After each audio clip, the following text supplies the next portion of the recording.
All right, I'm back. I was having a little bit of technical difficulties here. So again, all these things are due to our level of comfort, man. The level of comfort that the word gives us. Matter of fact, why I didn't write this one down, I'm not sure.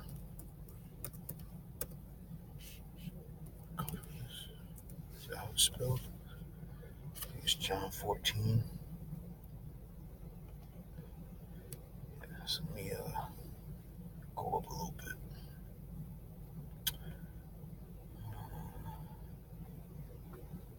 This is John 14, and I'll start at 15. Okay, it says, "If ye love me, keep my commandments, and I will pray the Father, and he shall give you another comforter, that he may abide with you forever." Right? And what is that comforter? We know that the comforter is this book, man, the Bible, the Holy Scriptures. This is what was left here for us to be comforted. When we hear the words of this book, we're able to be comforted by them. Right? This is verse 17. It says, "Even the Spirit of truth, whom the world cannot receive, because it seeth him not, neither knoweth him, but ye know him, for he dwelleth with you, and shall be in you. I will not leave you comfortless, I will come to you." Right? Uh, yeah, that's it. So the whole chapter is great, but I just wanted to get that point here. I will not leave you comfortless. Right? So this word was given to us so that we can be comforted in it, man.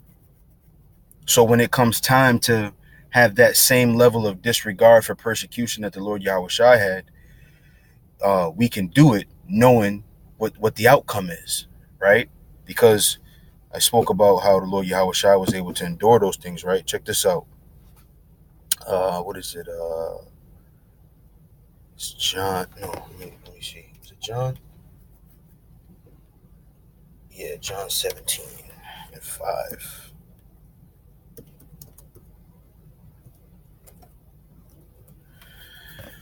Oh, okay. All right. So this is John 17 and 5, right? It says, "And now, O Father, glorify thou me with thine own self, with the glory which I had with thee before the world was," right?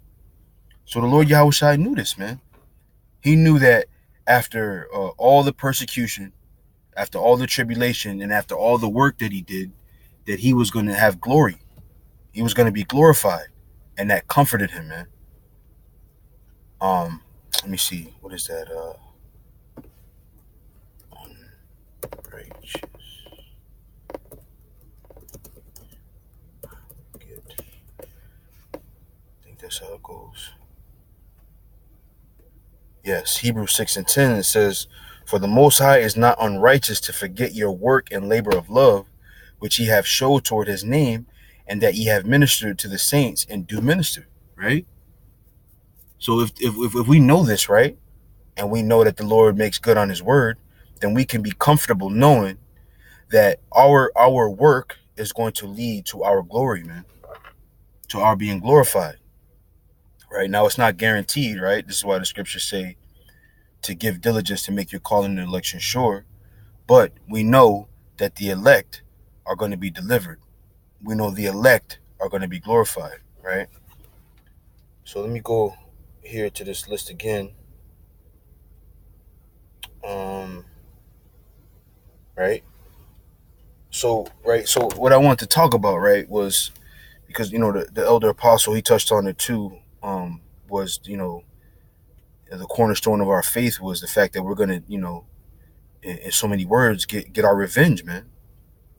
We're not going to just sit here in this captivity and not be able to get our licks off, right? And not be able. Matter of fact, what is that? What is that? Is that Galatians? Um, try it.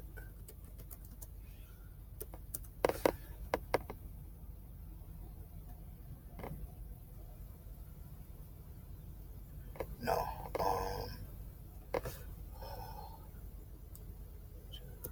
Recompense tribulation.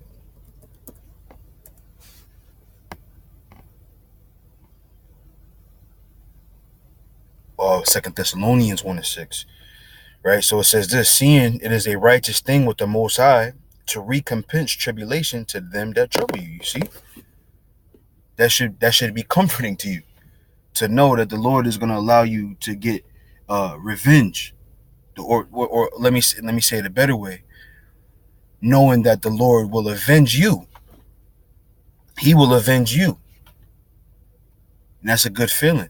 And this is why I always say, people get, you got Jake, they get bent out of shape, especially those who, in particular, those who are not in the know. They get bent out of shape when they see Gucci have the blackface sweater.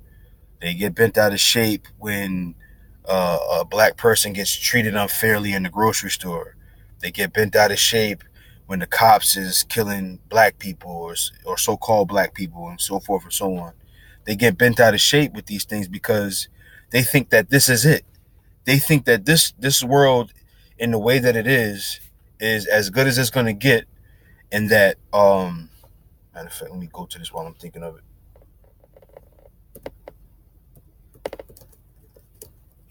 Oh fuck. They think that this is all that they have, so they got to make the best out of the world that they live in, right? So they sit there and they complain and they weep and they mourn because they think that this is it.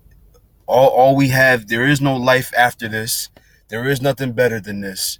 So, it's so bad. We got to protest. It's so bad that we got to complain. We got to make sure that this doesn't continue because they don't know that there's something after this. They have no comfort, right?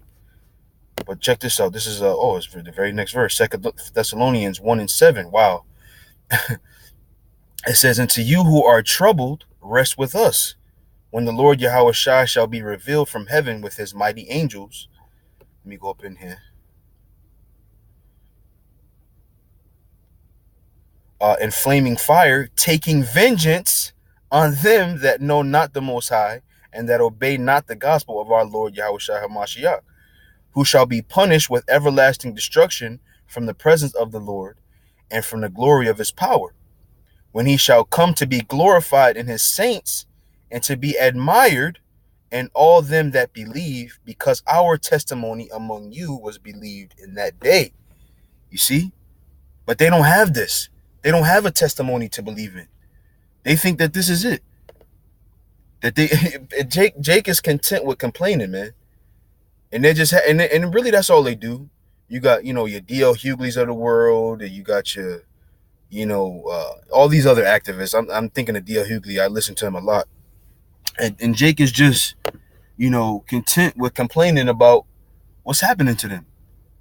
If you knew about Yahweh Bashem Yahweh Shai, if you knew what worth there was in the death of the Lord Yahweh Shai, then you would know that this is not it, man. That we will be glorified. That we will be avenged. You see? But they don't know this. Why? Because they're not into the scriptures, man. Our comforter. This is why they don't know this. But they will know, but when it's too late. It's too late, So that's all I had, man. Hopefully that was edifying. Again, it was just in response. I was moved by the show that the Elder Apostle had done.